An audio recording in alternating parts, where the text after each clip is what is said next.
So let me just start by saying welcome.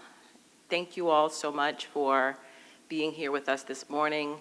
There are lots of other choices I know you had. I'm sure that many of you had trouble making it through Tuesday traffic, but we certainly appreciate that you chose to spend the morning with us. My name is Tonia Wellons, and I'm very proud to be the President and CEO at the Greater Washington Community Foundation. Today represents a really important day for our Community Foundation team and the Gallup team. You know, after many months, actually just over a year of thinking through strategic questions, of deploying a survey to 26,000 people, of receiving the results, analyzing the data, preparing a thoughtful report and document, we are delighted to be able to share our insights with you. We started VoicesDMV in 2017, and I'll just tell you a little bit of the backstory, the origin story of the report. I was new to the Community Foundation at the time. I was in the vice president role, and I'd say our foundation was in the middle of a bit of a transition. We were really trying to figure out what our main remit was, in addition to serving as a support organization for donor advised funds and a strategic advisor for our fund holders. It was really helping us to, or intended to help us to recenter, to refocus on what this community needs from us at that given point in time. Similarly, or in parallel, we wanted to really respond to what we saw was an ongoing need to really listen to the voices of community, hence the name of the report, VoicesDMV. The long name is Voices of the Community, DC, Maryland, and Northern Virginia, or VoicesDMV. You know, there are lots of data. The Greater Washington region is a data-rich region. But what we realized that there wasn't much of a census on well-being, on how people were faring, on how people were experiencing life in the region, their interactions with each other, their interactions with systems, and these systems include government, particularly local government, the nonprofit sector, business sector, and neighbors, how they're interacting with each other. We thought that this would be insightful and useful data for us as a community foundation as we're thinking through our strategy and our ambitions and how we wanted to deploy the resources that were in our purview.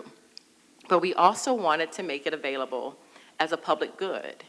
Again, we know that many nonprofits, many organizations, many of our donors really care about people in this region. What we didn't want is for everyone to spend their vital resources trying to collect the same data over and over and over again. And so our ambition was to produce something that would be useful for our community foundation and helping us to set our strategic vision and ambitions, but also to help you with yours. We've learned a lot over the years. We've figured out how to do the survey, I would say, better, more efficiently, to increase our response rates. And you're going to hear a lot about what we've learned, the insights that we've gleaned over the last many months in analyzing the data. But I also will challenge you to listen for yourselves. Oftentimes when people are given or presented reports, there's lots to critique. We use the data for a bit of self-reflection. You know, it's not just data for data's sake.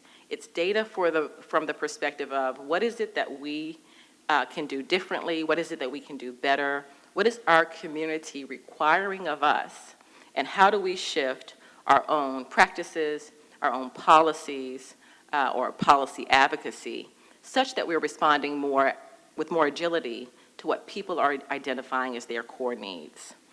I want you to listen for some of the key things that have shifted Over the last few years, we've done this survey. Started in 2017. We did it again in 2020, and now you'll get to hear the fresh insights from 2023 data in 2024, of course. And so these are fresh insights that you're going to hear about how people are experiencing life, how they're faring in the Greater Washington region. Finally, I want to acknowledge the amazing team that we've had the pleasure to work with at Gallup, the Gallup Center on Black Voices. Let's give them a round of applause, please.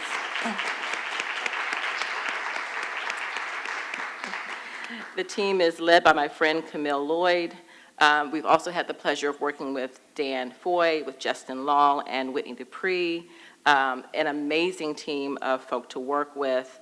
I want to acknowledge Ronnie Galvin in his absence. He was core in helping to get the survey formulated before he moved on to other things. And I want to give a huge acknowledgement to our colleague Darius Graham, who is the Managing Director of Community Investment, who's really done a yeoman's job of bringing this report to the fore and thinking through the strategy as we look ahead in terms of how we actually use this report to our benefit. Please give a round of applause in advance to Darius Graham. So without further ado, I'm going to invite Darius to the stage to walk us through the day. Over to you, Darius.